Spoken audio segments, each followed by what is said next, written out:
वर्तमान में हमारे विश्व में लगभग 20 अरब जानवर रहते हैं। अगर सब कुछ सही रहता और जीवों की विलुप्ति ना होती तो हमारे धरती पर लगभग 5 अरब जानवर शांत से जी रहे होते। लेकिन दुर्भाग्य से आज भी 44,000 प्रजातियां विलुप्ति की कगार पर खड़े हैं। नमस्कार दोस्तों, स्वागत है आप सबको हमारे चैनल द फैक्ट गेट में।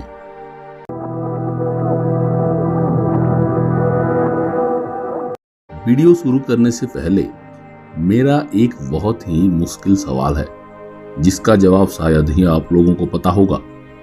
अगर पता है तो कमेंट में जरूर लिखना। एनाकोंडा किस देश में और कौन से नदी में पाया जाता है? जवाब दीजिए और आपके ब्राइट साइड को प्रूफ कीजिए। तो शुरू करते हैं आज का वीडियो। इतिहास में सबसे बड़ी सामूहिक विलुप्ति की घटना डायनासोर युग के दौरान हुई थी, जिसमें पृथ्वी पर सभी प्रजातियों के 75% हिस्सा नष्ट हो गए थे। टुलाची वालाबी आज के कंगारुओं का एक बहुत पुराना रिश्तेदार है, लेकिन उनमें नाइट विजन की एक छिपी हुई सुपर पावर थी, इसलिए वे ज्यादातर रात में ही सक्रिय रहते थे। वे 3 फीट लंबे थे और घास, फल, पत्ते और अन्य पौधे खाते थे। वालाबी दलदलों और अन्य जल निकायों के पास घास वाले जगहों में रहते थे, लेकिन 19वीं शताब्दी तक वे विलुप्त हो गए थे। वालाबी की संख्या इतनी कम हो गई थी कि वे विलुप्त होने के कगार पर थे। 1920 तक जंगल में केवल 14 वालाबी ही बच रह गए थे। उनके संरक्षण के लिए एक बचाव अभियान शुरू किया गया, जिसमें इन जानवरों को पकड़ने की कोशिश की गई। अंतिम 14 जानवरों को पकड़ने की कोशिश करते वक्त स्थिति नियंत्रण से बाहर हो गई और 10 वालाबियों की जान चली गई।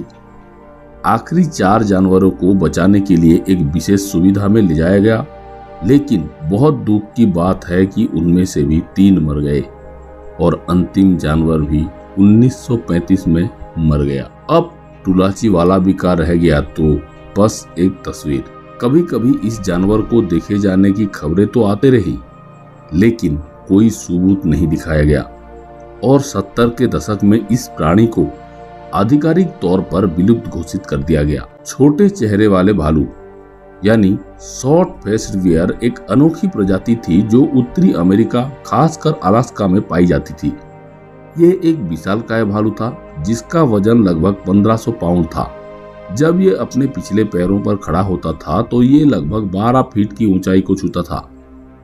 पोलर बियर, जो आज भालुओं की प्रजाति में बड़ा जानवर है, वो भी इससे 1 फीट छोटा था। ये जानवर आज के भालुओं से अलग था, क्योंकि पोलर बियर को छोड़कर लगभग सभी भालू सर्वाहारी होते थे, लेकिन ये मॉन्स्टर केवल मांसाहारी था और ये एक खास वजह थी शॉर्ट फेस्ड बियर का विलुप्ति की। आप सोच रहे होंगे कि मांसाहारी होने से कैसे विलुप्ति हो सकती है, क्योंकि आइस एज के अंत में कई शाकाहारी जानवर विलुप्त हो गए और शॉर्ट फेस्ड बियर के पास जीवित रहने के लिए पर्याप्त भोजन नहीं था। इस कारण से इनकी विलुप्ति हुई थी। ये भालू तेज गति से भी भाग सकते थे।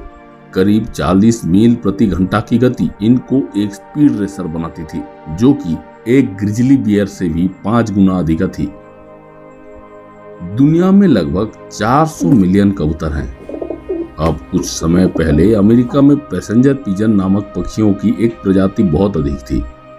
आपको शायद यकीन ना हो, पूरे देश में इनकी संख्या 1 अरब से भी अधिक थी, खासकर पूर्वी जंगलों में। लेकिन कुछ ही वर्षों में इनकी संख्या 1 अरब से गिरकर 0 पर आ गई। उनके सिर और गर्दन छोटे थे, लेकिन उनकी लंबी पूंछ, पंख और सीने की मजबूत मांसपेशियां थी जो उन्हें बहुत लंबी दूरी तक उड़ने में सक्षम बनाती थी। आखिरी पैसेंजर पिजन की मौत 1914 में कैद हुई थी। इसका नाम मार्था रखा गया था। मार्था के बाद अमेरिका के इकोसिस्टम में उसको और कभी नहीं देखा गया, यानी 1914 उस शानदार परिंदे की विलुप्ति की मनहूस घड़ी बन गई। आप लोगों ने एल्क को तो देखा ही होगा, रियल में नहीं तो टीवी या फिर किसी भी सोशल मीडिया के वीडियो में। एल्क बहुत बड़े जानवर हैं, लेकिन जब आप उनकी तुलना बहुत पहले की आयरिश एल्क से करेंगे तो ये बहुत छोटे लगेंगे। उस समय एल्क जमीन से कंधे तक लगभग 7 फीट लंबा होते थे और उसके सींग 12 फीट तक होते थे। आज के एल्क कंधे तक केवल 4.5 फीट लंबा है और इसके नाम के बावजूद इसके हैंडल लगभग 4 फीट लंबे होते हैं। ये एल्क एशिया से लेकर यूरोप तक पूरी दुनिया में पाया जाता था। इसे ये नाम इसलिए मिला क्योंकि शोधकर्ताओं को आयरलैंड में डबलिन के पास इसका पूरी तरह से संरक्षित नमूना मिला था। तब से इसे आयरिश एल्क कहा जाता है। आखिरी एल्क की मौत आयरलैंड में हुई थी। अब एक सवाल ये है कि आखिर इस अनोखे जीव की विलुप्ति कैसे हुई थी। इनके गायब होने का मुख्य कारण था बदलता हुआ वातावरण। जब आइस एज का अंत हुआ तो जलवायु में काफी सारे बदलाव देखने को मिले। उन बदलावों के चलते आयरिश एल्क परिवेश के अनुकूल नहीं बन पाए, जिससे एल्क जीवित नहीं रह पाए और विलुप्त हो गए। कोस्टा रिका के जंगल में कहीं दूर एक दिलचस्प दिखने वाला सुनहरा टोड रहता था। इसे 1966 में एक खास जगह पर खोजा गया था जहां सभी टोड प्रजनन के लिए इकट्ठे होते थे। 1967 में इस जगह पर इस सुनहरे टोड की एक बड़ी आबादी देखी गई थी, लेकिन अगले साल सिर्फ 10 से 11 टोड ही देखे गए और फिर उसी साल सिर्फ एक नर टोड ही देखा गया। कई सालों तक इस जगह पर सुनहरे टोड 1 या 2 ही पाए जाते थे, लेकिन 2004 में टोड को आधिकारिक तौर पर विलुप्त घोषित कर दिया गया। इस बार इंसान जिम्मेदार नहीं थे। 80 के दशक में एक बड़ा सूखा आया था। उस सूखे ने टोडों पर बहुत बड़ा असर डाला था। फिर भी आखिरी तिनका एक नई फंगल प्रजाति का आगमन था जिसने जानवरों की त्वचा को मोटा कर दिया, जिससे टोड मर गए। ये टोड फंगस 90 से ज्यादा मेंढक और उभयचर प्रजातियों के विलुप्त होने के लिए जिम्मेदार हैं और उनके जीवन के लिए सबसे बड़े खतरों में से एक बन गया था। अब कनाडा एक बहुत ठंडा देश है।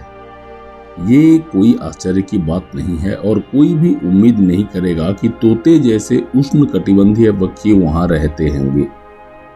हालांकि तोते की एक प्रजाति थी जो अमेरिका और कनाडा के कुछ भागों में रहती थी। मैं कैरोलिना तोते की बात कर रहा हूँ। वो दिखने में इतने सुंदर पंछी थे कि किसी की भी नजर उससे नहीं हटेगी। इनके सिर नारंगी, पीले और शरीर हरे थे। उनके पसंदीदा जगह नदियों के किनारे में स्थित बड़े बड़े पेड़ होते थे।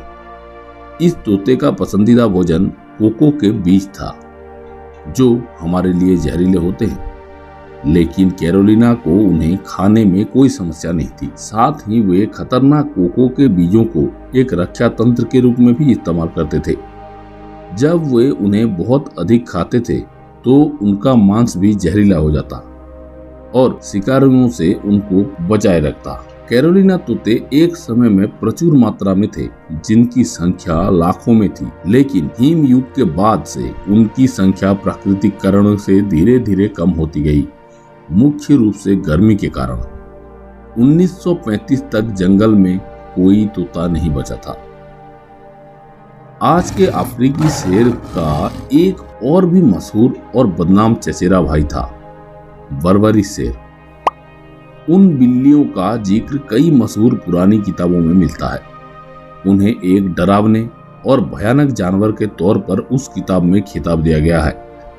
माना जाता है कि वे अब तक की सबसे बड़ी शेर प्रजाति हैं। उन बड़ी बिल्लियों का वजन लगभग 600 पाउंड था और सिर से पूंछ तक उनकी लंबाई 9 फीट थी। दुर्भाग्य से इस शेर को कई कारणों से 90 के दशक में विलुप्त घोषित कर दिया गया था। आज हमारे पास इस जानवर की सिर्फ एक तस्वीर है जो विमान से ली गई थी। पैराडाइज तोते ऑस्ट्रेलिया के मूल निवासी थे। वे वास्तव में अद्भुत थे। प्यारे रंगों वाले पंछी। उनके बारे में अनोखी बात यह थी कि वे केवल दीमक के टोलों में ही अपने घोंसले बनाते थे। ये तोते हमेशा विलुप्त होने के कगार पर था और इसका कारण अभी भी अज्ञात है। लेकिन 1-2 कारण ये हैं कि चूहे और अन्य जानवर भी उनका शिकार करते थे और ये वाकया आग में घी डालने का काम कर गया। आखिरी पक्षी साल 1972 में देखा गया था। तब से पैराडाइज तोते केवल संग्रहालयों में ही देखे गए। मैक्सिको की खाड़ी कभी कैरेबियन मोंक सील का घर हुआ करती थी। सील की ये प्रजाति कैरेबियन की गर्म उष्णकटिबंधीय जलवायु में समय बिताना पसंद करती थी। अधिकांश समय वह भोजन की तलाश में चट्टानों और द्वीपों के पास पाए जाते थे। हम में से अधिकांश की तरह उन्हें भी रेतीले समुद्र तट पसंद है और आमतौर पर उन्हें 100 तक के समूहों में देखा जाता था। अगले रोमांच से पहले आराम करते हुए सील सिर्फ संग्रहालयों में ही देखे गए। 1886 में मोंक सील को विलुप्त घोषित कर दिया गया था। तो दोस्तों, आज की वीडियो में इतना ही। अगर वीडियो पसंद आया है तो वीडियो को लाइक करके चैनल को सब्सक्राइब कर देना। मिलते हैं अगले वीडियो में। जय हिंद।